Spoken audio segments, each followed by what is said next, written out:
બ્રિટનમાં 14 વર્ષો બાદ સત્તામાં પરત ફરશે લેબર પાર્ટી, જ્યાં ચૂંટણીમાં કીર સ્ટારમરની લેબર પાર્ટીને પ્રચંડ બહુમતી મળી છે।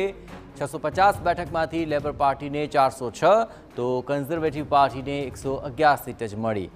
કીર સ્ટારમરનું વડાપ્રધાન બનવું લગભગ નક્કી મનાઈ રહ્યું છે। ઋષિ સુનકની કન્ઝર્વેટિવ પાર્ટીને ચૂંટણીમાં મોટી પછડાટનો સામનો કરવો પડી રહ્યો છે।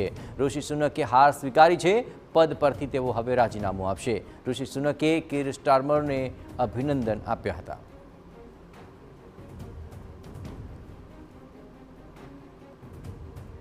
તો બ્રિટનમાં ભવ્ય જીત બાદ કીર સ્ટારમરનું નિવેદન કે અમે કરી બતાવ્યું, આ ફેરફારની શરૂઆત છે।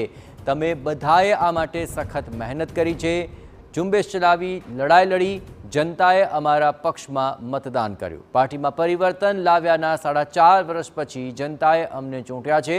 અમે દેશની સેવા કરવા માટે તૈયાર છીએ।